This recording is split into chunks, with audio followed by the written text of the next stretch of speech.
kan begitu juga di dalam bentuk persetujuan beliau dengan amalan-amalan sahabat-sahabat beliau. Ikhwatal Islam rahimani wa rahimakumullahu taala. Jemaah yang kami muliakan dan kami cintai, insyaallah taala pada kesempatan kita di malam hari ini pembahasan kita berkaitan dengan dosa-dosa besar adalah perbuatan yaitu bertindak melampaui batas. Di dalam bahasa Arabnya adalah al-baghyu, yaitu melampaui batas di dalam bersikap, di dalam bertindak, yang hasilnya adalah kerusakan. Hasilnya adalah kerusakan. Dan ini pun dijelaskan juga oleh para ulama tentang hal yang termasuk ke dalam melampaui batas ini adalah seseorang terus menerus di atas kemaksiatan. Terus menerus di atas kemaksiatan sehingga tidak mau dinasihati, sehingga tidak mau memilih bertaubat kepada Allah, bahkan sampai berpaling dari agama Allah dan peringatan-peringatan Allah Subhanahu wa taala. Ini sikap melampaui batas.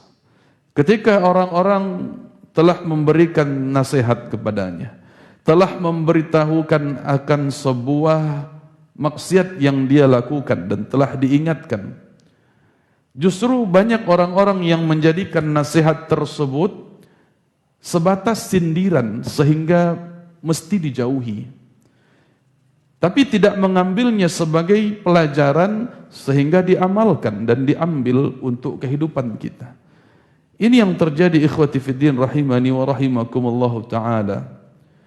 Banyak di antara bahkan kaum muslimin yang ketika diberikan sebuah nasihat, baik oleh gurunya ataupun oleh orang tuanya ataupun oleh kerabat-kerabat dekatnya, malah menganggap nasihat itu hanya sebatas sindiran, sebatas menurut mereka ini menyudutkan, sehingga tidak perlu diambil nasihat. Mereka tidak menjadikan nasihat sebagai pelajaran yang akhirnya tidak perlu bagi mereka untuk diambil. Padahal sejatinya ikhwati fiddin rahimani wa rahimakumullahu ta'ala, Allah subhanahu wa ta'ala dengan hikmahnya menjelaskan kepada kita ajarannya, menjelaskan kepada kita perintah dan larangannya, itu semuanya kembali maslahatnya untuk kita, kebaikannya untuk kita. Di dalam surat Fatir Allah subhanahu wa ta'ala berfirman, surat Fatir ayat yang ke-15, Ya ayyuhan nas, antumul fuqara'u ilallah, wallahu huwal ghaniyul hamid. Wahai sekalian manusia, sebenarnya kalianlah yang butuh kepada Allah. Antumul fuqara'u ilallah. Kalianlah yang sebenarnya butuh kepada Allah. Adapun Allah, wallahu huwal ghaniyul hamid. Allah subhanahu wa ta'ala, ia maha kaya dan maha terpuji. Berkatalah Al-Hafidh Ibnu Katsir rahimahullahu ta'ala dalam menafsirkan ayat ini, yukhbiru ta'ala bighanaihi amma siwah wa biftiqaril makhluqati kulliha ila Allah wa tadalluliha baina yadayhi. Allah subhanahu wa ta'ala mengabarkan, menjelaskan bahwa Allah tak butuh kepada makhluknya, Allah tak butuh kepada selainnya, sehingga justru makhluk-makhluk itulah seluruhnya yang butuh kepada Allah subhanahu wa ta'ala, dan merekalah yang hina di hadapan Allah. Sehingga ikhwati fiddin rahimani wa rahimakumullah ta'ala, pada dasarnya kebaikan yang kita lakukan, amal saleh yang kita lakukan adalah untuk diri kita. Begitu pula kejahatan, keburukan, bahkan sampai melampaui batas di dalam melakukan kemaksiatan, itu sebenarnya akan menghancurkan diri kita pula. Sama sekali tidak akan merugikan Allah subhanahu wa ta'ala. Dalam surat Yunus ayat 108. Qul ya ayuhan nas, qad ja'akumul haqqu min rabbikum.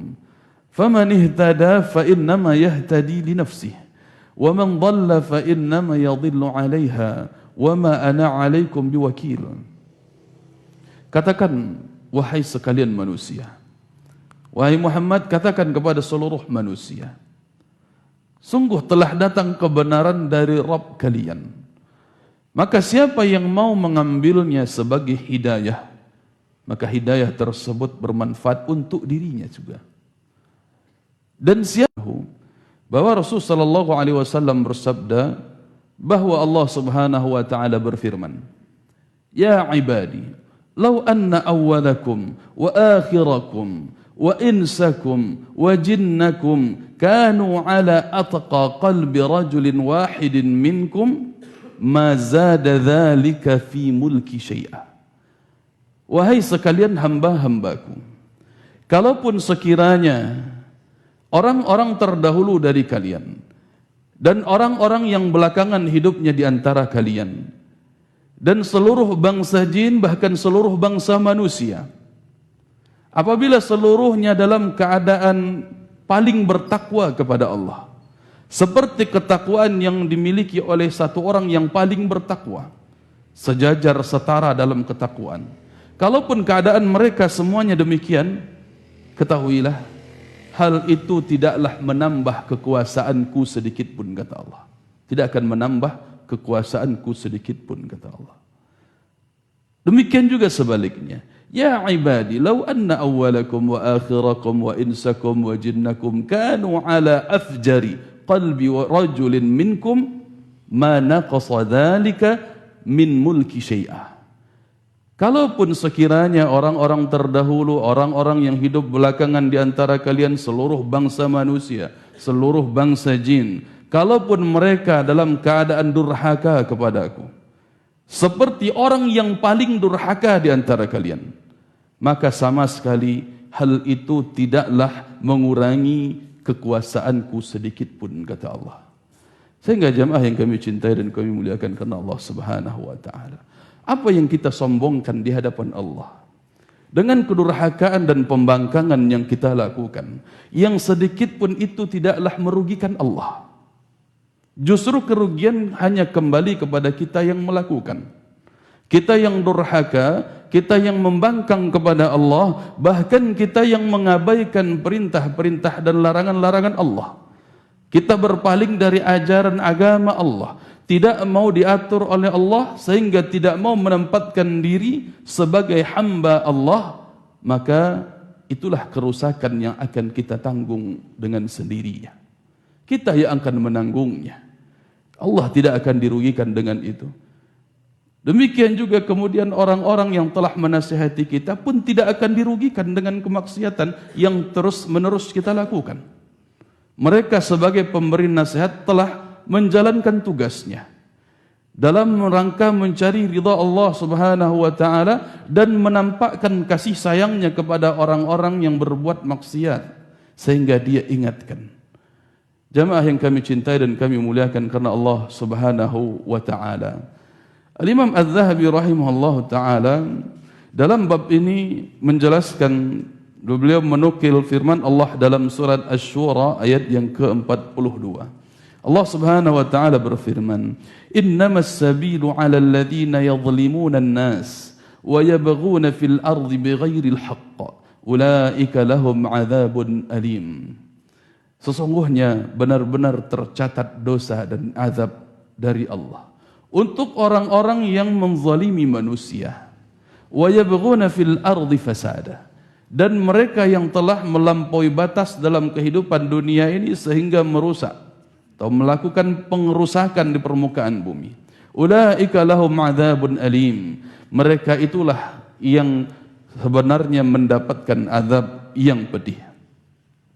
Wa qala Nabi sallallahu alaihi wasallam, Nabi sallallahu alaihi wasallam bersabda, "Inna Allah awha ilayya an tawadhu hatta la yabghi ahadun ala ahad wa la yafkhur la yafkharu ahadun ala ahad."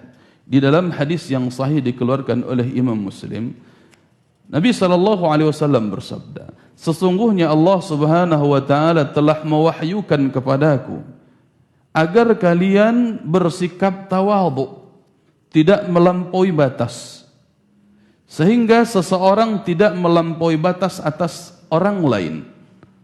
Begitu juga tidak menyombongkan diri di atas orang lain. Sehingga ikhwati fiddin rahimani wa rahimakumullahu ta'ala, perbuatan melampaui batas ini mencakup banyak hal. Melampaui batas di dalam ketentuan ketetapan Allah Subhanahu wa taala sehingga terus-menerus di dalam perbuatan dosa dan maksiat. Begitu pula melampaui batas di dalam menempatkan diri yang seharusnya kita mengaku bahwa kita adalah hamba Allah. Sehingga tempatkan diri kita sebagai manusia yang siap diatur oleh Allah. Allah Subhanahu wa taala ciptakan diri kita sebagai makhluk yang lemah. Wa khuliqal insanu dha'ifah. Manusia diciptakan dalam keadaan lemah, maka akui kelemahan kita. Sehingga bertawadhu'lah, merendahlah. Jadikan diri kita hina, rendah di hadapan Allah Subhanahu wa taala, kemudian tawadhu di antara manusia. Tidak membangga-banggakan diri dan tidak menyombongkan diri merasa lebih hebat daripada orang lain. Karena sifat dan sikap demikian merupakan salah satu bentuk melampaui batas yang akhirnya mendatangkan kerugian dan kerusakan kepada diri kita. Minimal dimulai kerusakannya dengan hati kita. Menganggap diri kita lebih dari orang lain sehingga ketika melihat orang-orang lain mendapatkan nikmat yang belum kita dapati, justru kita menjadi hasad. Kerusakan pada hati yang akhirnya menentang takdir Allah Subhanahu wa taala atas ketetapan yang Ia berikan kepada orang lain. Di antaranya orang-orang yang memiliki jabatan tetapi dia merasa saya yang lebih berhak untuk itu. Saya sudah sekian puluh tahun, saya punya prestasi ini dan itu. Sementara dia hanya ini dan itu. Rasanya saya lebih pantas untuk menempati jabatan posisi demikian, dan demikian. Bahkan lebih daripada dia. Kenapa kok dia yang mendapatinya? Ini juga diantara bentuk sikap kita hasad kepada orang lain sehingga menjadikan diri kita berlaku dosa besar sebagai tindakan melampaui batas. Wa fil athar, dalam sebuah athar disebutkan, "Lau bagha jabalun ala jabal la ja'ala Allahu al-baghi minhu madakka." Kalaupun gunung itu bertindak, bersikap melampaui batas di atas gunung yang lain, maka pastilah gunung yang melampaui batas tersebut akan hancur berantakan. Bukan sekadar rusak, tapi hancur berantakan. Gunung saja ya jamaah yang kami cintai, disebutkan dalam athar. Athar ini bisa dari Rasulullah, bisa dari sahabat beliau. Ya, para ulama menyebutkan tentang athar berarti ini sebuah riwayat yang menyebutkan bahwa ternyata gunung itu memiliki tugas dan ketetapan dari Allah Subhanahu wa taala. Allah tundukkan untuk taat dengan perintah Allah Subhanahu wa taala. Kalau ada gunung yang kemudian melampaui batas dalam bersikap, menyaingi gunung yang lain, tentu dia akan hancur berantakan. Apalagi manusia yang lemah, yang manusia itu tidaklah sampai umurnya seumur gunung, tidaklah sampai tingginya setinggi gunung, dan tidaklah sampai besarnya sebesar gunung. Apa yang akan dia banggakan sehingga mesti dia menganggap lebih daripada orang lain? Sehingga jemaah yang kami cintai dan kami muliakan karena Allah Subhanahu wa taala, sengaja di antara ayat yang kita bawakan dalam muqaddimah tadi, bahwa kitalah yang sebenarnya butuh kepada Allah. Kita butuh untuk melakukan amal ibadah. Agar kita paham adanya ketidakserataan di dalam ekonomi, di dalam kehidupan seseorang, ini bukan berarti menunjukkan diri kita mesti berlagak sombong di hadapan orang-orang yang kurang mampu. Allah ciptakan seluruhnya, seseorang dalam keadaan kaya, Allah ciptakan pula ada yang miskin. Sebenarnya ikhwati fiddin rahimani wa rahimakumullah, orang-orang yang kaya inilah yang butuh untuk melakukan kebaikan kepada orang miskin. Jangan sampai dia berlagak melampaui batas, mengungguli orang-orang dari sisi ekonomi sehingga dilecehkan, disikapi dengan tidak hikmah dan tidak bijak, sehingga menganggap dirinya telah berjasa, telah menghidupi fulan bin fulan, telah menghidupi keluarganya, telah menyekolahkan anak-anaknya, telah menghidupkan begini, menyekolahkan begini, membuat dia berprestasi, menjadikan dia pandai, cerdas, dan sebagainya. Merasa diri kitalah yang berjasa untuk seseorang yang telah kita bantu. Padahal jamaah yang kami cintai dan kami muliakan, walaupun keadaan manusia Allah subhanahu wa ta'ala ciptakan dalam bentuk beragam, ada yang kaya, ada miskin, ada yang kuat, ada yang lemah, ada yang cerdas, ada yang kurang cerdas, ada yang sehat, ada yang sakit, ada yang waras, dan Allah ciptakan pula ada yang gila. Pada dasarnya orang-orang yang diberi kelebihan oleh Allah subhanahu wa ta'ala tersebut seharusnya mereka menyadari bahwa mereka butuh kepada orang-orang yang lemah ini dalam rangka menunjukkan kebutuhan dia beribadah kepada Allah subhanahu wa ta'ala dengan bantuannya, dengan sedekahnya, dengan jasanya. Ia mudahkan kehidupan orang lain bukan untuk merasa berjasa, tetapi merasa alhamdulillah Allah ciptakan orang-orang ini untuk menyalurkan ibadah saya, bantuan saya, sehingga kitalah yang menyadari bahwa Allah subhanahu wa ta'ala itu tidak butuh akan ibadah yang kita lakukan.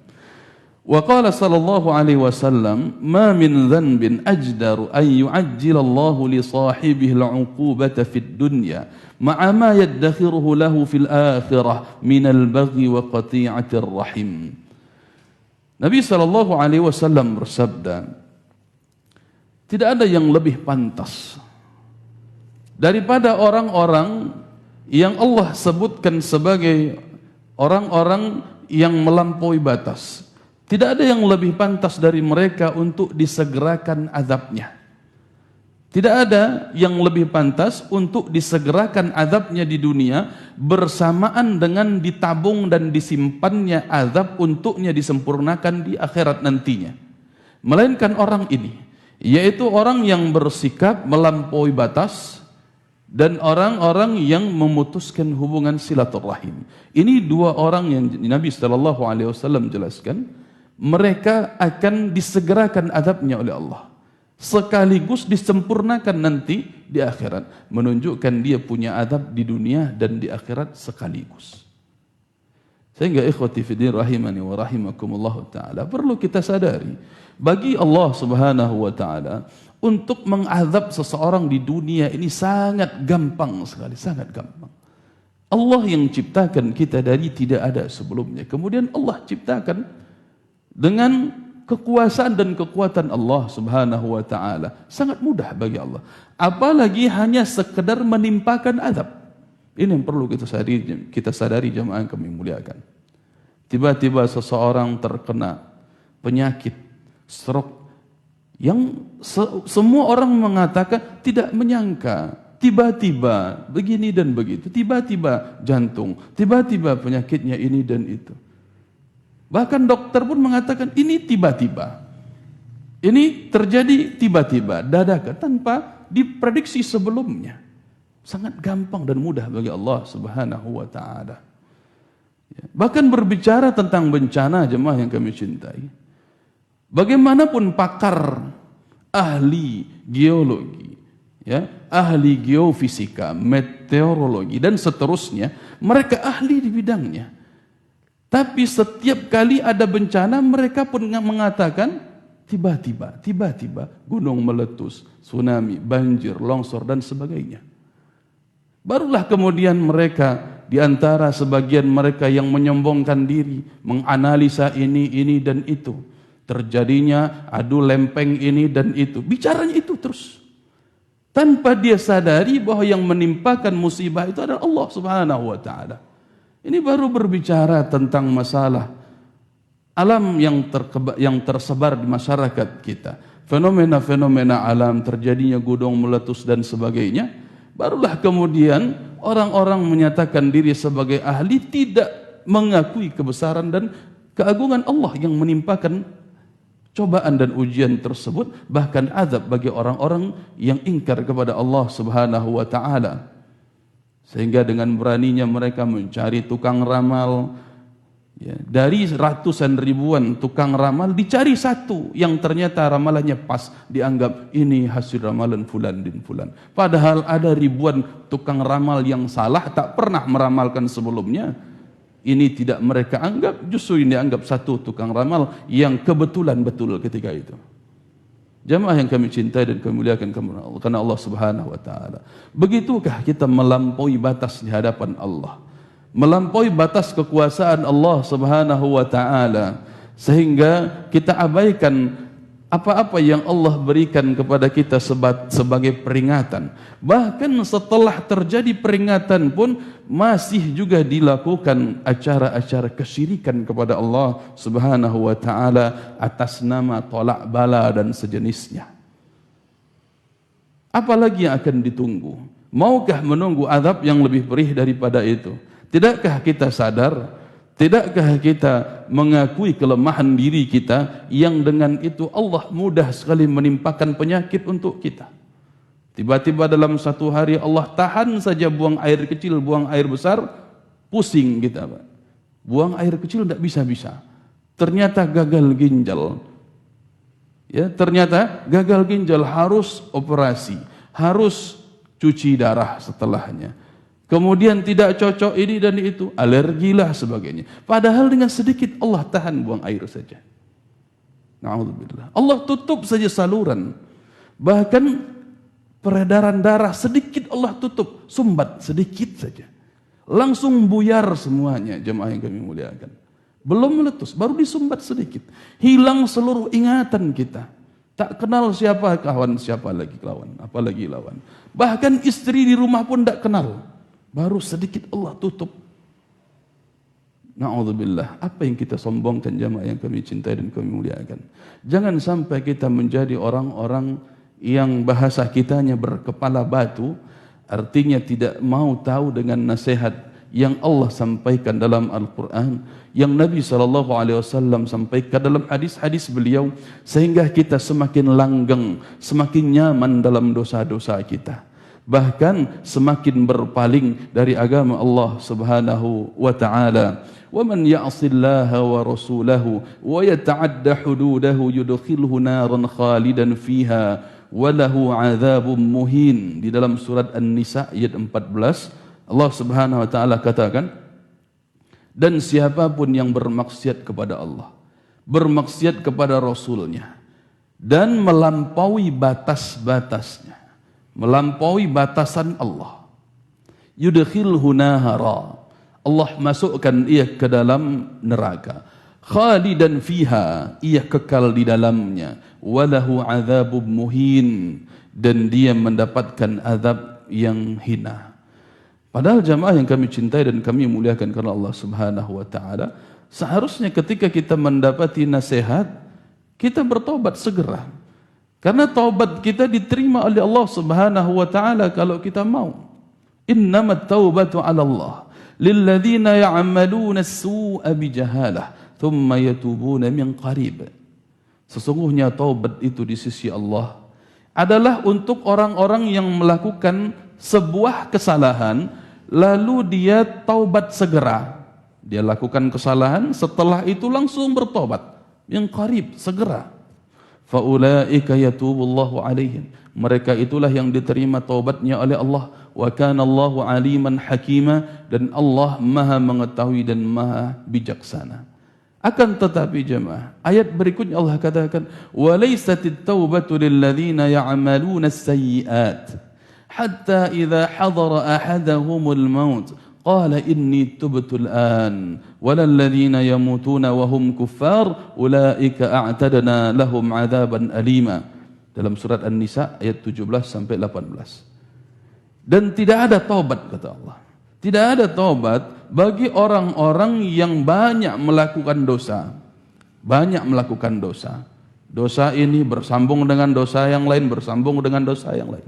Belum lagi tobat, dosa itu diulangi kembali. Hatta idza hadara ahadahumul maut. Sampai ketika datang ajal menjemputnya. Sampai datang kematian menjemputnya, baru dia katakan, inni tubtul an. Sekarang saya tobat ya Allah. Tidak ada tobat baginya. Tidak ada tobat baginya, kata Allah. Walalladzina yamutuna wa hum kuffar. Begitu pula halnya dengan orang-orang yang meninggal mati dalam keadaan kafir. Ulaika a'tadna lahum adzaban alima. Mereka itulah yang telah kami persiapkan bagi mereka azab yang sangat perih. Sehingga jamaah yang kami cintai dan kami muliakan karena Allah Subhanahu wa taala, begitu banyak yang Allah Subhanahu wa taala dengan hikmahnya ajarkan kita. Sesungguhnya kebaikan yang Allah ajarkan itu untuk diri kita. Begitu juga dosa-dosa yang Allah peringatkan kita darinya, itu seluruhnya untuk diri kita pula, kemaslahatannya agar terhindar dari mudarat-mudaratnya. Sehingga tidak perlu kita merasa diri kita berbangga-bangga dengan dosa yang pernah kita lakukan, menceritakan dosa-dosa yang dahulu kita telah pernah bertobat darinya. Kemudian kita ceritakan kepada generasi berikutnya, diceritakan kepada kawan-kawan, seakan-akan kita bangga dengan dosa-dosa tersebut. Ini diantara bentuk melampaui batas. Karena Nabi SAW mengatakan, kullu ummati yadkhulunal jannah illal mujahirin. Setiap umatku ini punya peluang untuk masuk surga. Atau dalam riwayat yang kalau tidak salah lafaznya, kullu ummati mu'afan illal mujahirin. Seluruh umatku ini akan dimaafkan, kata Rasulullah SAW. Kecuali orang-orang yang yang terang-terangan melakukan dosa. Ya. Artinya dia menceritakan dosanya itu kepada orang-orang lain. Dia ungkit-ungkit dosa-dosa masa lalunya sebagai aib yang telah ditutup oleh Allah, lalu kemudian diceritakan kembali. Ini bagian dari orang-orang yang melampaui batas. Sehingga kita khawatir jamaah yang kami cintai dan kami muliakan karena Allah Subhanahu wa taala. Sebenarnya banyak sekali bentuk-bentuk perbuatan, tindakan yang melampaui batas dari ketetapan dan ketentuan Allah Subhanahu wa taala. Sehingga patokannya di sini jamaah yang kami muliakan. Agama kita mengajarkan ajaran yang telah sempurna. Ajaran yang telah jelas mana batas-batasnya, mana perintah-perintah dan mana larangan-larangannya. Tidak boleh kita berlebih-lebihan dalam itu. Tidak boleh kita ghulu, bersikap berlebih-lebihan. Bahkan berlebih-lebihan kepada ajaran agama Allah Subhanahu wa taala. Sebagaimana yang pernah dikisahkan oleh Anas bin Malik radhiyallahu taala anhu, datang 3 orang kepada Nabi sallallahu alaihi wasallam ke rumah beliau, dan ketika itu Nabi sallallahu alaihi wasallam tidak sedang di rumah. Maka 3 orang ini bertanya, yas'aluna an ibadatin Nabi sallallahu alaihi wasallam. 3 orang ini bertanya tentang bagaimana ibadahnya Nabi sallallahu alaihi wasallam. فلما أخبروا كأنهم تقلوها فقالوا وأين نحن من النبي صلى الله عليه وسلم. Setelah dikabarkan oleh istri-istri Nabi sallallahu alaihi wasallam tentang amalan ibadah Nabi Muhammad sallallahu alaihi wasallam, lalu 3 orang ini berasumsi, beranggapan, bagaimana kita dibandingkan dengan Nabi sallallahu alaihi wasallam? Bagaimana posisi kita dibandingkan Nabi sallallahu alaihi wasallam? Qad ghufira lahu ma taqaddama min dhanbihi wa ma ta'akhkhar. Beliau telah diampuni dosa yang telah berlalu dan apapun yang dosa yang akan datang telah diampuni oleh Allah Subhanahu wa taala. Qala ahaduhum, maka salah satu di antara ketiganya berkata, amma ana fa inni usallil laila abada. Kalau begitu aku akan selama-lamanya salat malam, tidak akan tidur. Wa qala akhar, yang lainnya berkata, ana asumud dahra wa la uftir. Aku akan berpuasa sepanjang tahun dan tidak akan pernah berbuka. Wa qala akhar, ana a'tazilun nisa fala atazawwaju abada. Kalau begitu aku tidak akan menikahi wanita. Ini kata yang ketiga, aku tidak akan menikah selama-lamanya. Ya, ini orang pertama mengatakan akan salat selama-lamanya, salat malam tidak akan tidur-tidur. Yang kedua, dia akan berpuasa sepanjang tahun, tidak akan berbuka. Yang ketiga, dia akan menjomblo seumur hidupnya, tidak akan menikah supaya tidak terganggu ibadahnya katanya. Faja'a Rasulullah sallallahu alaihi wasallam, kemudian datanglah Nabi sallallahu alaihi wasallam mengatakan, antumul ladzina qultum kadza wa kadza, wahai kalian yang mengatakan begini dan begitu. Amma wallahi inni la akhsyakum lillahi wa ataqakum lah. Demi Allah, akulah orang yang paling takut kepada Allah dan paling bertakwa kepadanya, kata Nabi sallallahu alaihi wasallam. Lakinni asummu wa aftir, akan tetapi aku pun puasa dan aku pun berbuka, tidak puasa sepanjang tahun. Wa usalli wa arqud, aku tidur, aku salat malam dan aku pun ada waktunya untuk tidur. Wa atazawwajun nisa, dan aku pun menikahi para wanita. Faman raghiba an sunnati falaysa minni, maka siapapun yang tidak suka dengan sunnahku berarti ia bukanlah dari golonganku. Jamaah yang kami cintai dan kami muliakan karena Allah Subhanahu wa taala. Agama kita ini punya aturan. Aturan yang nyata yang tidak boleh kita langgar di atasnya. Jangan merasa kita kurang dalam melakukan sesuatu yang telah ditetapkan dan diatur oleh Allah, begitu pula oleh Rasulnya. Tetapi tinggal bagi kita mengikuti batasan-batasan yang telah berlaku. Ada syarat-syaratnya, ada ketentuan-ketentuannya, ada rukun-rukunnya, dan ada bilangan-bilangan, begitu pula waktu-waktunya di dalam ibadah kita. Cukupkan diri kita mengikuti hal tersebut berdasarkan dalil-dalil yang sahih.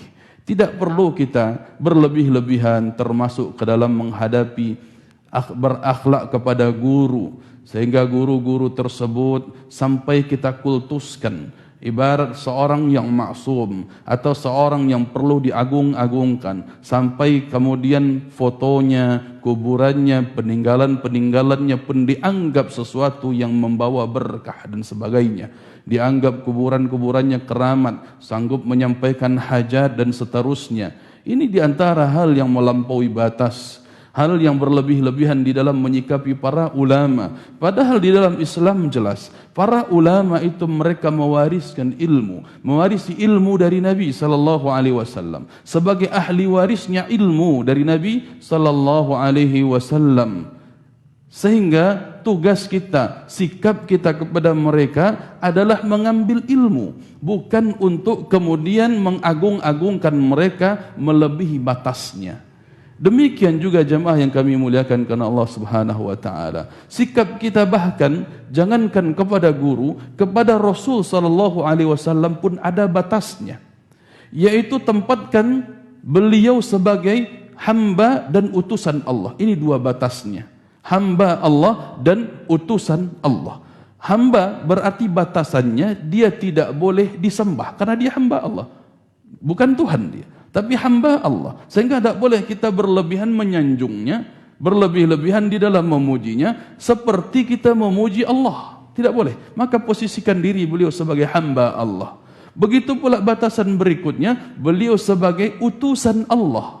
Berarti harus kita ikuti, bukan kita selisihi beliau dan kita cela, bahkan kita tinggalkan ajaran-ajaran beliau. Tidak. Tetapi apa yang beliau bawa kita ambil. Wa ma atakumur rasulu fakhudhuh wa ma nahakum anhu fantahu. Apa yang datang dari beliau sebagai rasul maka ambillah, dan apa yang beliau larang maka tinggalkanlah. Jadi Nabi sallallahu alaihi wasallam pun kita tidak boleh bersikap berlebih-lebihan terhadap beliau, menjadikan beliau sebagai bahkan dianggap yang dipertuhankan sebagaimana yang dikabarkan oleh orang-orang yang pernah mengikuti ritual ini dan itu, sampai-sampai mereka heran siapa sebenarnya yang kita sembah. Sampai segininya kita bersalawat berlebih-lebihan, bahkan dengan kalimat-kalimat salawat yang tidak pernah diajarkan Nabi sallallahu alaihi wasallam, dengan kalimat-kalimat yang justru isinya penghambaan diri kepadanya, sehingga mencapai derajat yang sama dengan Allah Subhanahu wa taala. Sehingga mereka membuatkan dongeng-dongeng, berita-berita, hadis-hadis palsu yang mereka klaim sebagai yang pertama diciptakan Allah adalah Nur Muhammad, kata mereka, sehingga manusia ini seluruhnya tercipta dari tubuhnya Nabi Muhammad sallallahu alaihi wasallam, kata mereka. Sehingga terjadi dalam kisah-kisah khurafat yang mereka sebutkan adanya kejar-kejaran antara Allah dengan Nur Muhammad di awal penciptaan ini. Na'udzubillah. Subhanallah, dengan apa yang mereka ceritakan ini. Sejatinya mereka ingin menyandingkan Allah dengan Nabi Muhammad sallallahu alaihi wasallam. Bahkan kalau perlu lebih dari itu. Sehingga dipertuhankan. Ini yang terjadi ikhwati fiddin rahimani wa rahimakumullahu ta'ala. Sehingga mereka menyebutkan sampai hari ini Nabi Muhammad itu tetap hidup sebagai cahaya. Nabi Muhammad, karena cahaya itu tidak akan pernah padam dan seterusnya. Manusia-manusia ini tercipta dari bagian Nur Muhammad. Na'udzubillah. Ini anggapan-anggapan yang melampaui batas terhadap Nabi SAW. Bahkan Nabi SAW sendiri, beliaulah yang mewanti-wanti kita. La tutruni, kata beliau. Jangan kalian berlebih-lebihan di dalam memujiku. Kama atratin nasara Isa bin Maryam. Sebagaimana kaum Nasrani telah berlebih-lebihan di dalam memuji dan memuja Isa putra Maryam. Mereka kaum Nasrani telah melebihi batas, melampaui batas dalam menyikapi Nabi mereka sehingga dianggaplah Nabi itu Tuhan. Inilah mereka, kaum Nasrani. Masa kita kaum Islam masih belum paham tentang siapa yang harusnya kita ibadahi sebagai sembahan satu-satunya. Jangan sampai kita meniru-niru mereka sebagaimana hal itu telah diingatkan oleh Nabi sallallahu alaihi wasallam. Demikian juga jamaah yang kami cintai dan kami muliakan karena Allah Subhanahu wa taala. Sudah azan. Baik, barakallahu fikum. Kita cukupkan dulu sebelum insyaallah kita lanjutkan setelah azan. Barakallahu fikum.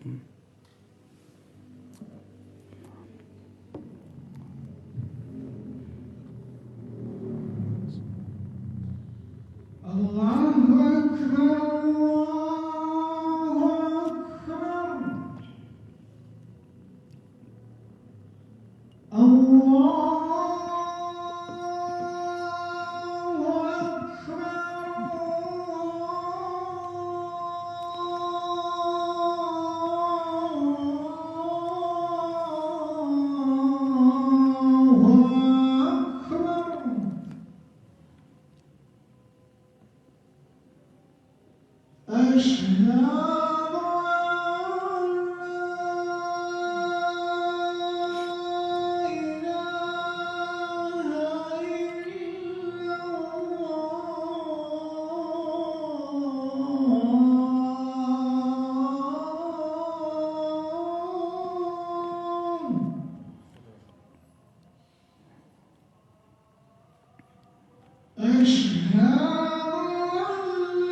Alhamdulillah wassalatu wassalamu ala Rasulillah amma ba'd. Jemaah yang kami muliakan, kami cintai karena Allah Subhanahu wa taala.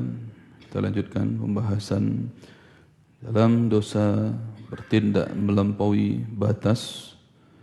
Kemudian Imam Az-Zahabi rahimahullahu taala menukilkan hadis dari Nabi sallallahu alaihi wasallam, "Wa qad khasafa Allahu biqarun al-ardh hina bagha ala qaumih." Dan Allah Subhanahu wa taala telah membenamkan Qarun di dalam bumi, di dalam perut bumi ketika ia berbuat melampaui batas atas kaumnya. Kita kenal Qarun dalam sebutan saja sudah sering kita kenal, yang ada yang menyebut harta karun ya. Ini sebutan untuk perwakilan misalnya untuk harta yang sangat banyak. Ya, ini sebuah kiasan sebenarnya.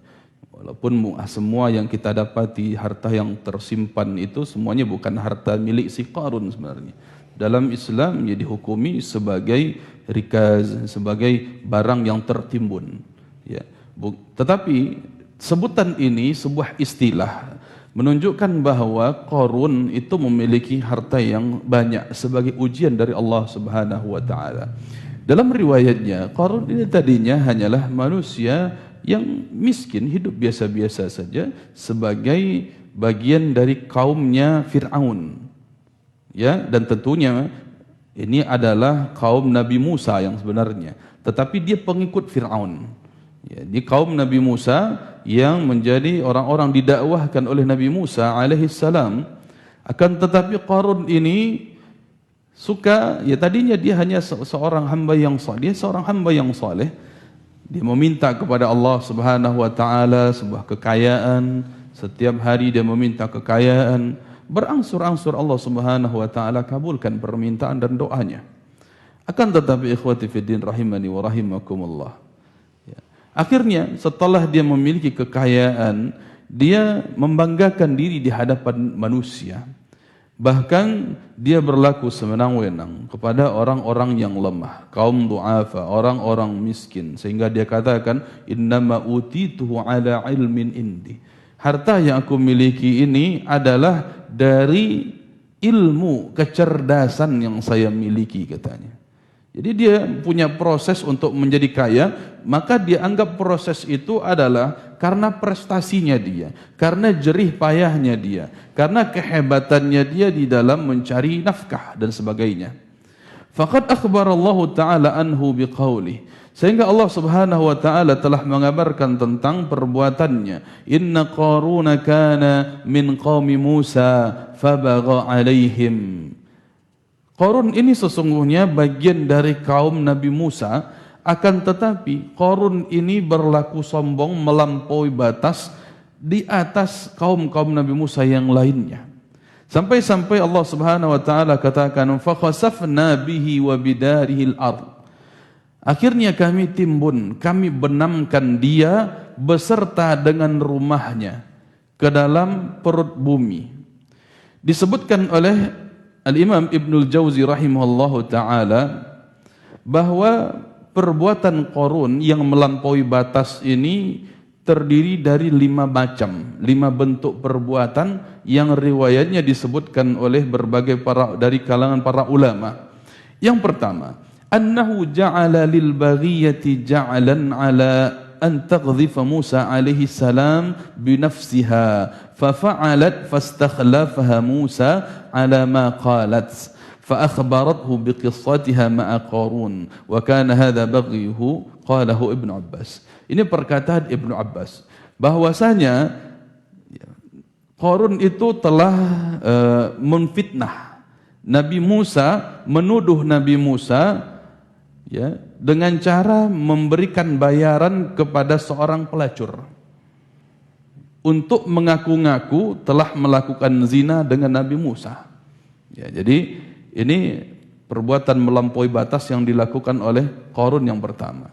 Dia menuduh Nabi Musa dengan cara membayar seorang pelacur yang mengaku-ngaku telah melakukan zina dengan Nabi Musa alaihi salatu wassalam. Fafa'alat, Lalu pelacur itu melakukan apa yang ditugaskan oleh Qarun. Fastahlafaha, maka kemudian Nabi Musa meminta pelacur itu bersumpah. Apakah benar ya pernah melakukan itu? Maka dimintain sumpah oleh Nabi Musa kepada pelacur tersebut. Fa akhbarathu bi qissatiha ma'a Qarun. Akhirnya wanita pelacur ini mengabarkan hal yang sebenarnya terjadi. Tidak demikian, karena takut juga dia dengan sumpah yang diminta oleh Nabi Musa. Wa kana hadza baghy. Inilah yang dikategorikan pelanggaran atau sikap melampaui batas yang pertama yang dikatakan oleh Ibnu Abbas. Adapun yang kedua, annahu bagha bil kufri billahi azza wa jalla. Qala ad-Dhahhak. Imam ad-Dhahhak rahimahullahu taala menyebutkan bahwa perbuatan Qarun adalah karena dia melampaui batas dengan kekufurannya kepada Allah Azza wa Jalla. Kemudian yang ketiga, ini kekufuran kepada Allah maksudnya adalah kufur besar, ingkarnya kepada Allah Subhanahu wa taala. Adapun yang ketiga yang dikatakan oleh Imam Qatadah bil kufur, yaitu dengan kufur kecil, artinya kufur nikmat. Ya, melakukan kufur atas nikmat yang Allah berikan kepada Qarun tersebut. Warabi. Yang keempat, annahu atala thiyabahu shibran qalahu Atha al-Khurasani. Disebutkan oleh Imam Atha al-Khurasani bahwa Qarun ini sering menjulurkan pakaiannya sejengkal melebihi mata kaki.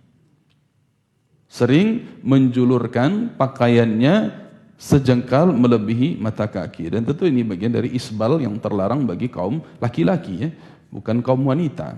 Ya, kaum wanita tentu pakaiannya menutupi mata kaki. Ini kaum wanita. Ya, pernah ditanyakan kepada Rasulullah SAW, bagaimana kalau sekiranya pakaian kaum wanita ini menyentuh najis? Maka disebutkan Nabi SAW, maka sentuhan berikutnya dari kain tersebut kepada tanah telah menghilangkan sentuhannya kepada najis. Tanah itu telah mensucikan sentuhan kainnya kepada najis. Nah, ini kain wanita. Adapun kaum laki-laki, pakaian mereka jelas tidak isbal. Akan tetapi Qarun melakukan demikian sampai panjangnya itu shibran, sejengkal, melebihi mata kaki. Ini perkataan Atha al-Khurasani. Yang kelima, annahu kana yakhdimu Fir'aun fa'tadda 'ala bani Israil fadhalamahum, hakahu al-Mawardi. Disebutkan oleh Imam al-Mawardi rahimahullah bahwa Fir'aun ini, bahwa Qarun ini ikut membantu Fir'aun di dalam menindas Bani Israel. Ya, Qarun ikut membantu dengan hartanya kepada Fir'aun untuk menindas Bani Israel. Sehingga ikhwati fiddin rahimani wa rahimakumullah, fakhasafna bihi wa bidarihi al-ard. Ayat Allah Subhanahu wa taala yang menyebutkan tentang maka kami benamkan Qarun beserta dengan rumahnya ke dalam perut bumi. Al-ayah lamma amara Qarun al-baghiyah biqadhfi Musa ala ma sabaqa syarhu ghadaba Musa. Yaitu maknanya ketika Qarun ini membayar pelacur untuk menuduh, memfitnah Nabi Musa, maka Nabi Musa ketika itu marah. Fada alaih, lalu melaknatnya, mendoakan keburukan untuk Qarun. Ya, ini boleh-boleh saja kalau seseorang sudah melampaui batas kemudian didoakan keburukan. Fa'auhallahu ilaihi inni qad amartul arda an tuti'aka famurha. Maka Allah Subhanahu wa taala mewahyukan kepada Nabi Musa bahwa kata Nabi Musa, aku diperintahkan untuk memerintahkan bumi, menelan atau menimbun atau membenamkan Qarun, sehingga bumi itu antuti'aka famurha, maka disuruh oleh Allah Subhanahu wa taala, suruhlah, perintahlah bumi tersebut. Faqala Musa ya ardha khudhih fa akhadathu, maka kemudian Nabi Musa menyuruh bumi, wahai bumi, ambillah dia, azablah dia. Maka ketika itu pula akhadathu, bumi mengambilnya, bumi menelannya, hatta ghibat sariruhu, hatta ghayyabat sarirahu, sampai-sampai lenyap singgasananya.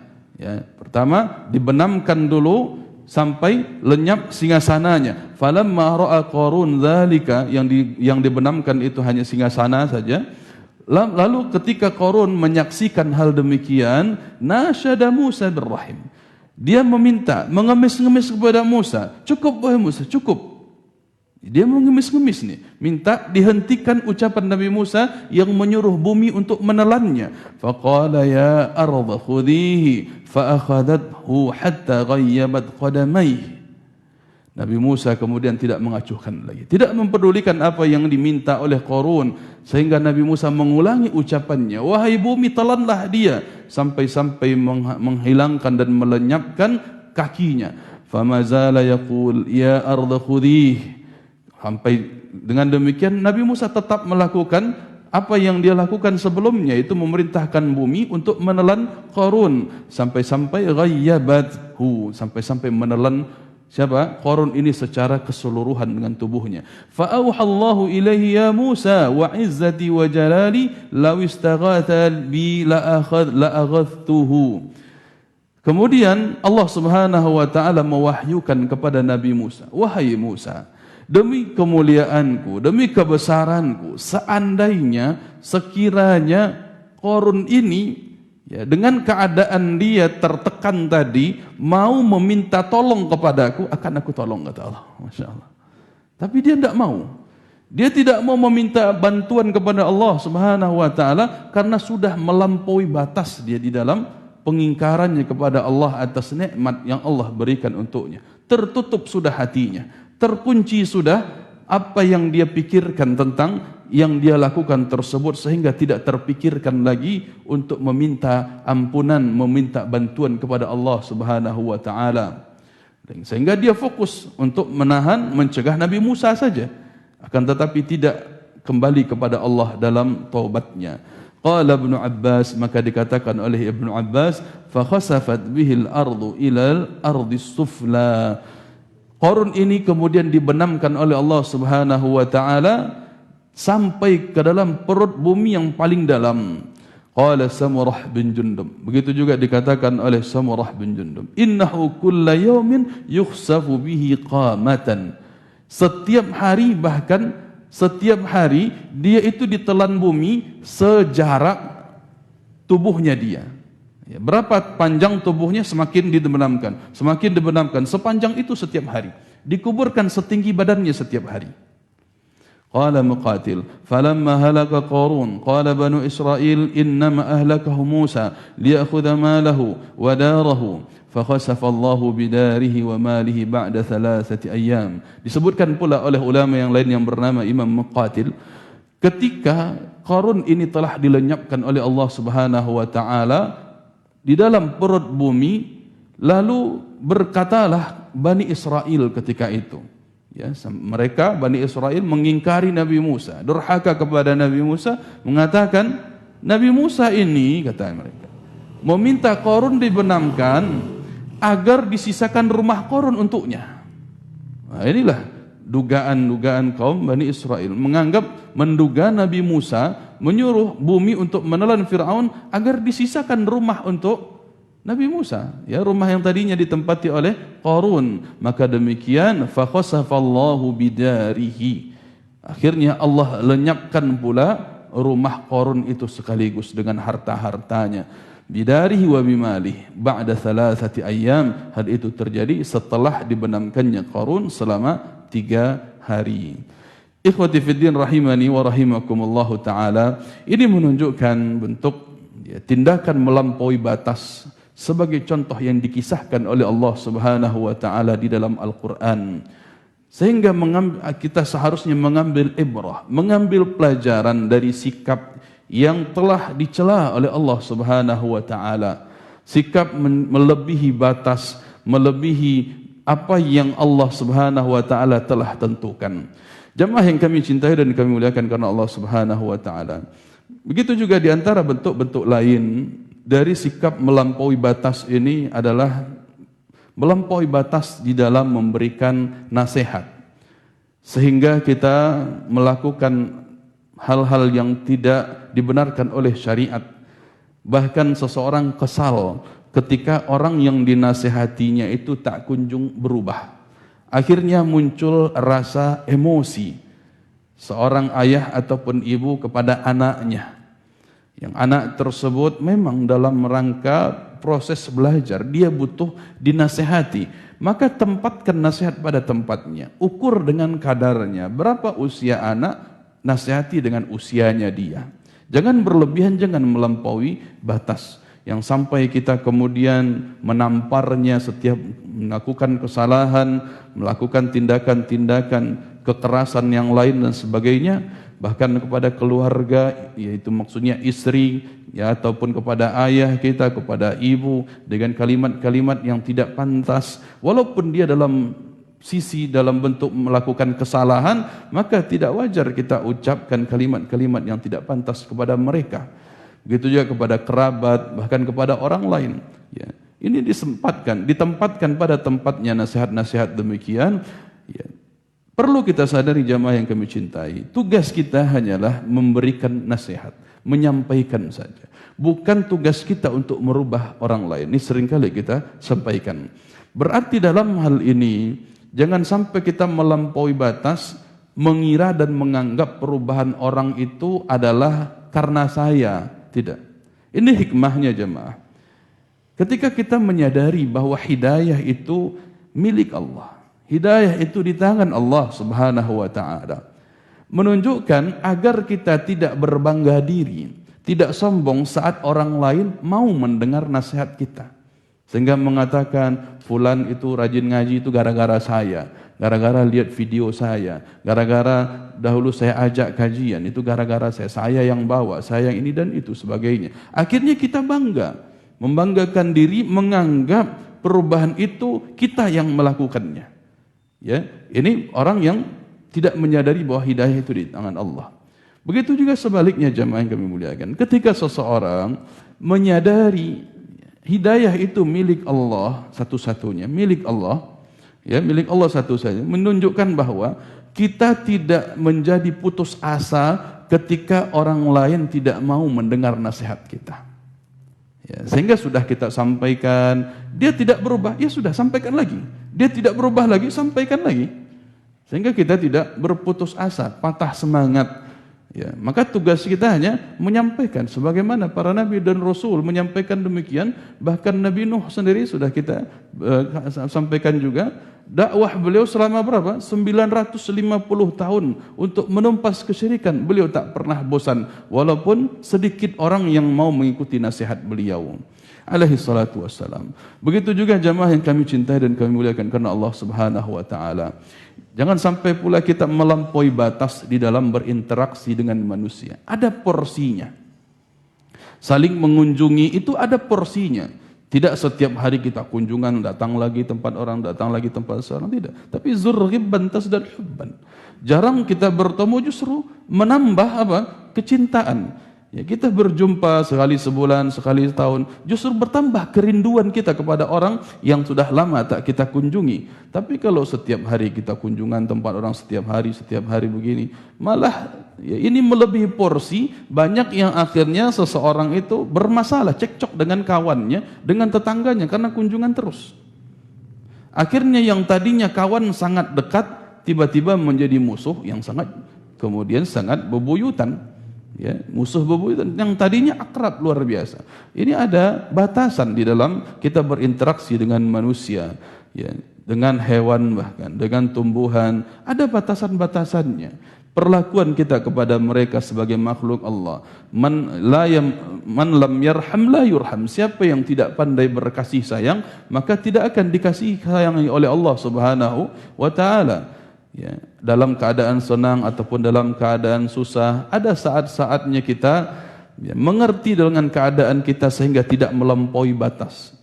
Sehingga kita dalam keadaan senang tidak berkelebihan kita atau tidak berlebihan kita di dalam menyikapi keadaan kita. Begitupun dalam keadaan sedih, tidak akhirnya kita mencela nasib kita, memukul-mukul wajah, merobek pakaian, menjambak rambut ketika mendapati musibah yang dan semisalnya. Begitu juga sikap kita kepada orang-orang lain, bahkan kepada binatang saja. Terkadang yang menyakiti kita, yang menggigit itu cuma seekor semut, lalu kita dengan emosi dan marahnya membakar seluruh sarang semut yang kita tampak, yang kita lihat. Ya, ini suatu hal yang melampaui batas. Begitu juga ketika kita membunuh hewan terkadang, ya, tidak dengan batasan-batasan syariat. Ya, sehingga di dalam Islam diajarkan, wa idza qataltum fa ahsinul qitlah. Kalaupun kalian membunuh ataupun kalian menyembelih, maka perbaiki cara sembelihan dan cara membunuh kalian. Bahkan jemaah yang kami cintai dan kami muliakan karena Allah Subhanahu wa taala, walaupun kita berhadapan dengan musuh dari kalangan orang-orang kafir sekalipun, kita tidak boleh melampaui batas. Kalau bunuh-bunuh dengan cara yang baik, kalaupun itu dalam masa perang, tidak boleh dimutilasi, dicincang, ya, kemudian tubuhnya diginikan, dipotong-potong, ya, dihancurkan dan sebagainya, tidak. Sampai sudah mati selesai. Ya, itu pun dalam keadaan apa? Dalam keadaan jihad. Dalam keadaan kita ghazwah, dalam keadaan kita qital, bertempur menghadapi orang-orang kafir dengan cara yang hak. Benar kita dibolehkan membunuh ketika itu, tapi tidak boleh dalam bentuk memutilasi mereka dan sebagainya. Sehingga jamaah yang kami cintai dan kemuliakan kepada Allah Subhanahu wa taala, di dalam kita bersikap pun mesti kita bersama dengan para ulama dan para guru-guru kita. Kalau kita sebagai anak-anak muda, pahamilah kondisi kita. Pahamilah hadis Nabi SAW bahwa sesungguhnya keberkahan itu bersama dengan orang-orang yang kibar di antara kalian. Mereka yang kibar, besar dari sisi ilmu dan umurnya. Maka berbuatlah bersama mereka. Ya, tanyakan kepada mereka sebuah tindakan yang harus kita lakukan. Mana yang sewajarnya dan mana yang tidak wajar. Sehingga dengan demikian kita memperhatikan mana maslahat, mana mudarat. Jangan sampai kita akhirnya terkena sebuah mudarat untuk menghilangkan sebuah mudarat yang lain. Ya, kita ingin mendapatkan maslahat tetapi tertimpa mudarat. Kita ingin menghilangkan mudarat tapi justru ditimpakan oleh mudarat yang lain. Ya, seperti apa yang terjadi dengan gegabah seseorang. Betul. Seseorang harus membenci segala macam bentuk kesyirikan, betul. Dia harus benci segala macam bentuk kesyirikan. Tetapi ya, dalam mengingkari kesyirikan ini mesti kita lihat maslahat dan mudaratnya dahulu. Bagaimana caranya?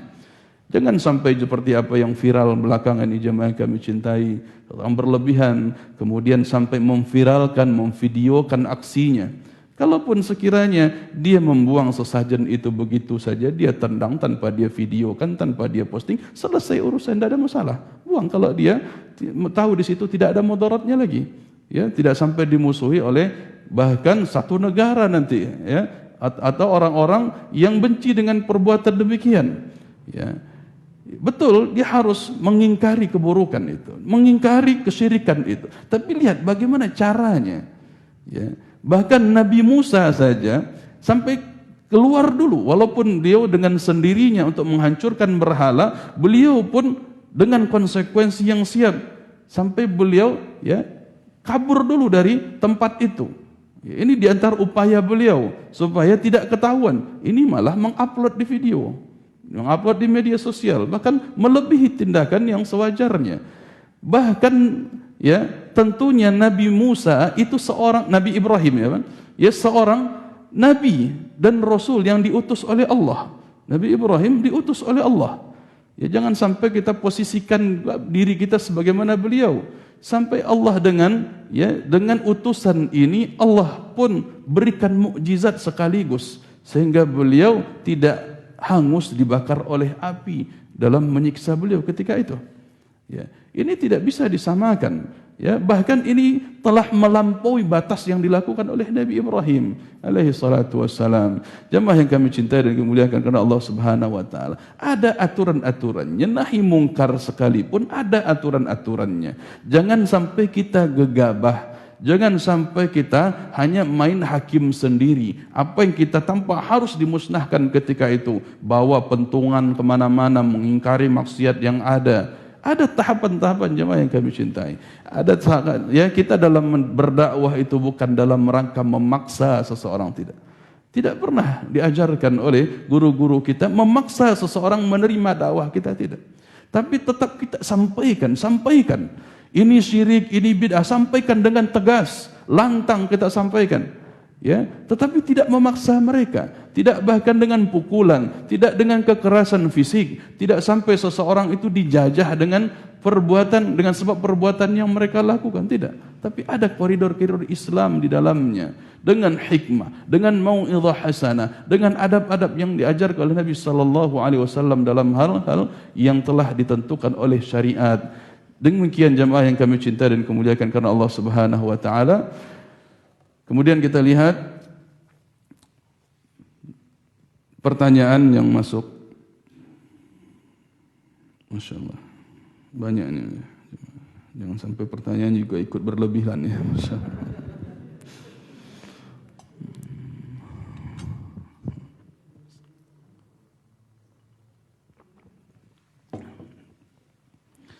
Assalamualaikum warahmatullahi wabarakatuh.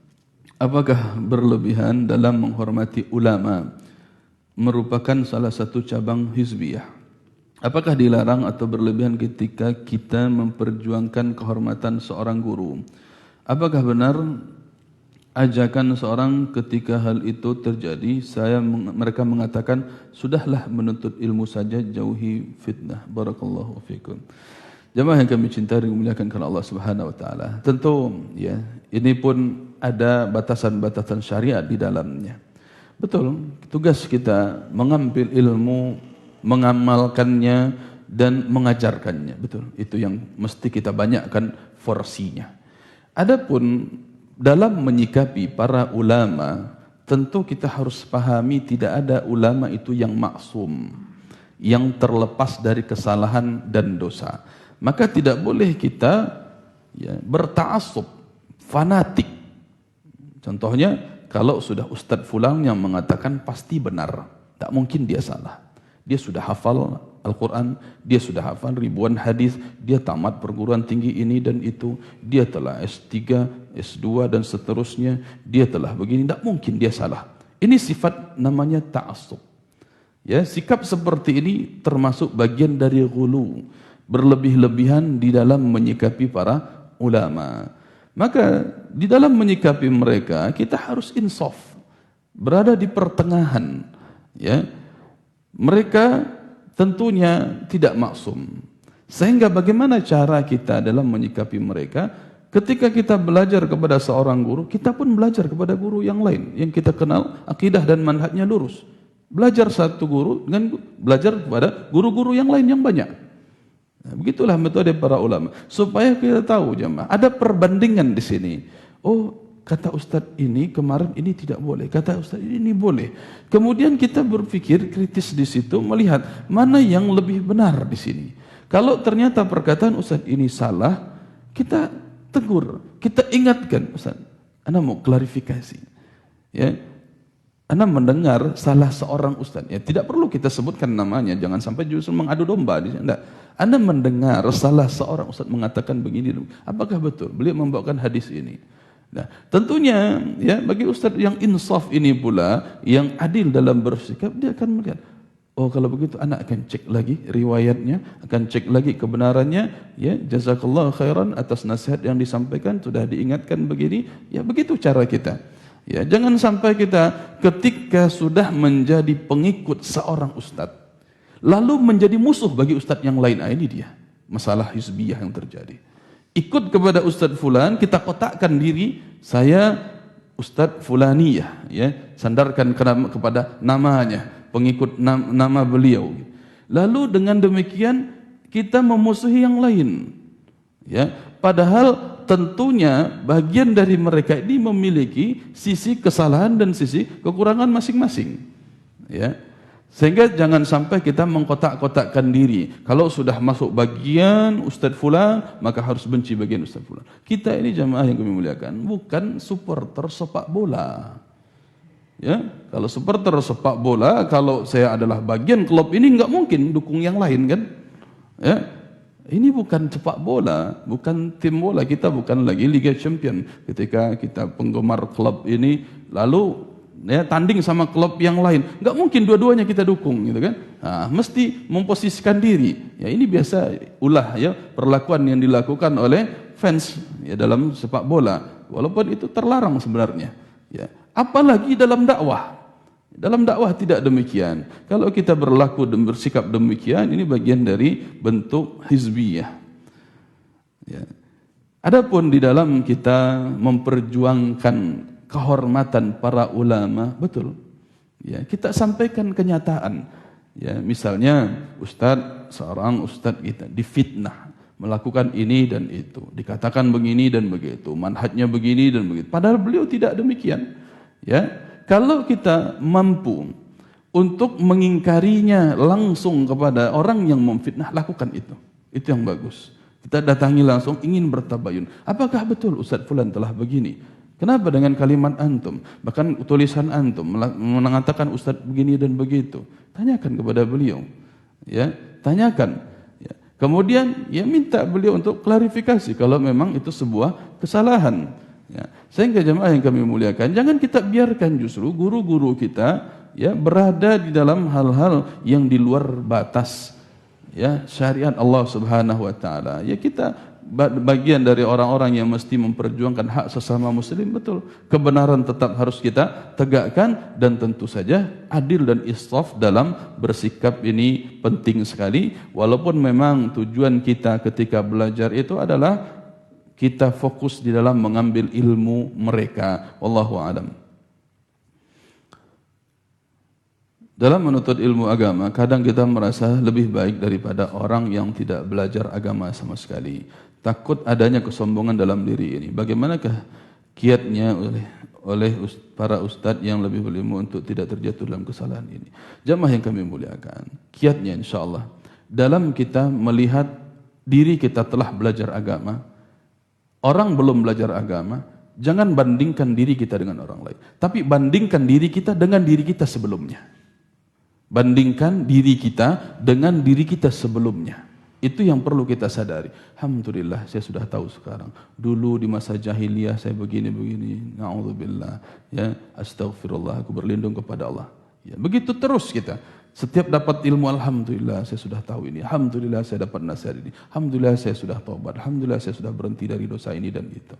Itu terus ya, bandingkan dengan diri kita, antara diri kita dengan diri kita pula. Jangan dengan orang lain. Adapun orang lain jemaah yang kami muliakan, tugas kita memberikan nasihat kepada mereka. Kita sayangi orangnya dan kita kritik kesalahannya, itu yang penting.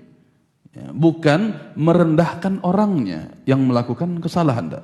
Tapi apa? Kita sayang kepada orangnya. Subhanallah, dia melakukan ini, saya kasihan. Maka kita nasihati perbuatannya. Makanya kita fokus kepada kesalahannya, bukan individu personal orangnya. Itu penting sekali jemaah. Jangan sampai kita melihat seseorang melakukan dosa kesyirikan, ya bisa jadi dia tidak tahu itu syirik. Bisa jadi karena syubhat yang ada dalam pikiran mereka misalnya, atau pernah melihat guru-guru mereka begitu dan begini, melakukan kesyirikan. Pertama, kita nasihati mereka, datangi baik-baik, sampaikan dalam bentuk sayang kita kepada orangnya. Dan kita yang harus kita pahamkan kepadanya adalah menyampaikan kekeliruan, ini salah, ini salah. Tidak memvonis Anda kafir, tidak. Tetapi mengingatkan ini kesalahannya. Walaupun yang dilakukan adalah bagian dalam hal-hal pembatal keislaman jemaah yang kami muliakan, maka dahulukan nasihat, bukan vonis. Dahulukan apa? Nasihat kita kepada mereka. Sampaikan, ya akhi, ini terancam. Melakukan perbuatan ini terancam masuk ke dalam kekufuran, terancam batal Islam kita ya akhi. Sampaikan itu. Jadi bahasanya terancam, bukan kita lakukan, akhi, Anda melakukan ini, Islam Anda batal, Anda kafir. Tidak begini, tidak begitu cara kita menyikapi seseorang. Kalau begitu masih dalam rangka berlebih-lebihan di dalam menasihati mereka. Sehingga jangan sampai kita memandang rendah orang-orang yang belum tahu, orang-orang yang belum ngaji, orang-orang yang mungkin kita sudah tahu tetapi dia tidak tahu. Ya, wallahu a'lam. Waktunya, Masya Allah, tinggal 3 menit. Sementara pertanyaannya, Masya Allah, Nabi bingung mana yang mau dijawab. Assalamualaikum Ustaz, kapankah waktu terakhir? Waalaikumsalam. Kapankah waktu terakhir bagi seorang wanita untuk menyelesaikan hutang puasa Ramadan? Apakah berdosa apabila dia menyelesaikan hutang puasa tersebut di tahun yang sama? Di sini khilaf para ulama jemaah yang dimuliakan, ya, tentang ayyamun ukhar, hari yang lain ketika seseorang berhalangan berpuasa, apakah dalam tahun yang sama atau boleh dilakukan tahun berikutnya.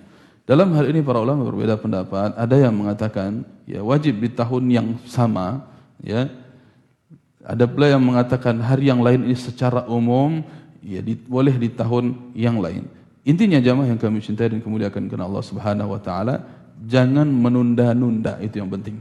Jangan menunda-nunda, ya. Kapan kita sanggup, kapan kita mampu untuk membayar puasa Ramadan, lakukan segera. Justru di saat kita menunda-nunda, bisa jadi ini bagian dari hutang yang kita sepelekan dan tidak kita bayar kepada manusia saja. Matlul ghani zulmun, dalam hadis riwayat Imam Muslim, orang yang sanggup bayar hutang lalu dia tunda-tunda, ini kezaliman. Ini kepada manusia, apalagi kepada Allah Subhanahu wa taala. Dia mampu tapi dia tunda-tunda, nanti saja. Ini termasuk kesalahan dan ya kekeliruan, bahkan kezaliman, naudzubillah. Ya, dalam masalah ini jemaah kemuliaan, bisa jadi seorang wanita tahun ini dia hamil, ya, belum sanggup, ada hutang puasa. Ya, kemudian lewat 1 tahun ternyata menyusui, belum sanggup bayar. Tahun berikutnya hamil lagi, belum sanggup bayar. Ya, menyusui lagi, belum sanggup. Nah, dalam keadaan seperti ini memang para ulama pun ya berbeda pendapat. Boleh dia selesaikan dengan apa? Fidyah. Dan sebagian yang lain menyebutkan tetap diqadha. Kapan dia qadha? Nanti kalau dia sudah sanggup. Wallahu a'lam. Demikian keadaan mereka, maka perkara ini cukup luas. Wallahu a'lam.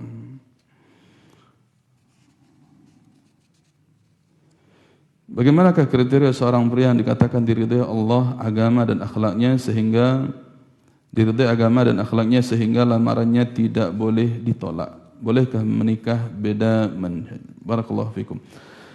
Jemaah yang kami cintai dan memuliakan karena Allah Subhanahu wa taala, tentunya di dalam melihat seseorang kita hanya diberi kemampuan oleh Allah Subhanahu wa taala dalam hal yang terlihat saja, dari sisi yang zahir saja. Menghukumi seseorang dengan yang zahir, yang tampak saja, itulah kemampuan kita. Maka dengan demikian jemaah yang kami muliakan, dalam hal ini tentu butuh pelacakan, ya, kita melihat baik atau tidak agama seseorang, belum tentu kita mampu melakukan. Maka dengan demikian lihatlah kepada siapa dia bergaul, di mana dia tinggal, dengan siapa dia berloyalitas, berkawan dekat dan sebagainya. Inilah salah satu bentuk untuk melihatnya. Al-mar'u ala dini khalili, seseorang itu terkait bergantung kepada agama temannya. Kalau ternyata kawan-kawannya tidak baik agama akhlaknya, maka tentu saja dia tidak baik agama dan akhlaknya pula. Dengan demikian jemaah yang kami muliakan, ya, baik dan tidaknya agama seseorang itu pun tidak mesti dia seorang ustaz. Tidak mesti dia seorang yang hafiz Al-Quran, hafal hadis ini dan itu, tidak. Tetapi lihat amalnya, lihat perbuatannya dia. Apakah betul ilmunya yang dia miliki walaupun sedikit sudah dia amalkan? Ini yang penting.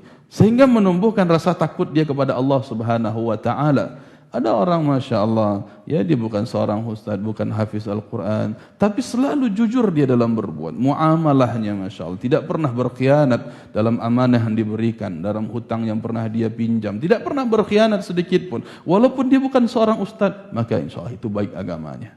Karena agama ini dilihat jemaah yang kami muliakan dengan amal dia, bukan dengan tes hafalan. Ya, bukan dengan bagaimana dia berbicara, tidak. Tapi lihat kesehariannya. Dan akhlak dengan agama ini saling terkait, sebagaimana dalam ya, pembahasan sebelum-sebelumnya kita pernah membahas bahwa akidah itu kuat hubungannya dengan akhlak seseorang. Maka dalam hal ini lihatlah bagaimana amalan dari yang dia lakukan bersama orang-orang yang lainnya, dan menunjukkan itulah akidah dia yang sebenarnya.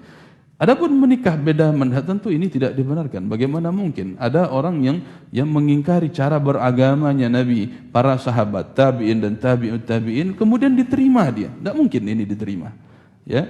Tapi kalau seseorang dia awam, baru mau mengenal, dia tidak menentang apa yang diajarkan Allah, diajarkan Rasul, dia tidak menentang, tapi dia awam, ya ini tidak ada masalah. Insya Allah dia mau, ya diajak ngaji dia mau, mendengar nasihat dia mau. Nah, ini ya dalam hal ilmunya belum tinggi, wajar saja, karena dia belum tahu. Ya ini tidak ada masalah. Tetapi yang beda manhaj di sini yang dimaksud adalah seseorang yang betul-betul menentang. Seseorang yang tidak mau mendengar sama sekali, ya, ana benci ini kajian ini, lagi-lagi syirik, lagi-lagi bid'ah, ana benci ini. Ini sudah jelas ini beda manhaj, enggak boleh ini orang dijadikan pasangan, bahaya. Karena dia telah mengingkari Allah dan Rasul. Dia telah mengingkari sahabat Nabi sallallahu alaihi wasallam. Bahaya orang-orang seperti ini. Ya, kita katakan qala Allah wa qala Rasul.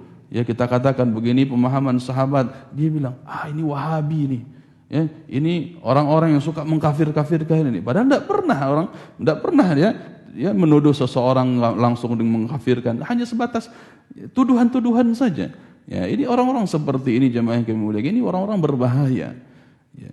Jangankan dari sisi berumah tangga yang baik, kita justru akan terbawa arus kepadanya. Terbawa arus akhirnya apa? Ikut-ikutan menentang Allah dan Rasul, menentang pemahaman sahabat Nabi sallallahu alaihi wasallam, tabi'in dan tabi'ut tabi'in. Wallahu a'lam, barakallahu fikum. Ya, untuk pertanyaan yang lain insyaallah kita kalau ada waktu dan mohon diingatkan kembali, insyaallah kita jawab di pertemuan berikutnya. Barakallahu fikum. Subhanakallahumma bihamdik asyhadu an la ilaha illa anta astaghfiruka wa atubu ilaik. Salah dan kurang kami mohon maaf. Assalamualaikum warahmatullahi wabarakatuh.